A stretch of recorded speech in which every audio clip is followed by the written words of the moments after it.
বরুণদা রং পাল্টে ফেললেন? না, রংটা কি করে পাল্টাই? রংটা তো আমার সাদা, জামাটা পাল্টেছি। রংটা রঙই আছে, যা ছিল তাই আছে।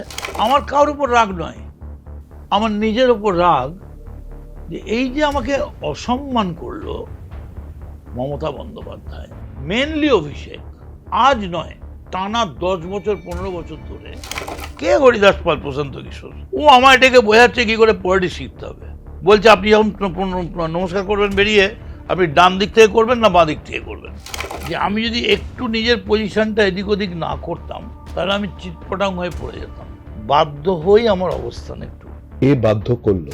মমতা বন্দ্যোপাধ্যায় বাধ্য করেছেন। হ্যাঁ, আমি বলেছি আইপ্যাক টাকা চাইছে, চাইছে বলবো না। However, I have said, and I was the only one who had the guts to say. আপনি ভাবুন তো, একটা মানুষ মারা গেছে, তার মৃত্যুর দাম সরকার বেঁধে দিয়েছে 25 লাখ টাকা, কিন্তু আমার বদনাম হবে, আমার মিনিস্ট্রির ক্ষতি হবে। সবাই আমায় চেনে মমতা বন্দ্যোপাধ্যায়ের লোক হিসেবে, তবে মাঝে মাঝে একটু রং বদলানোর খেলা, জামা পাল্টানো ভালো।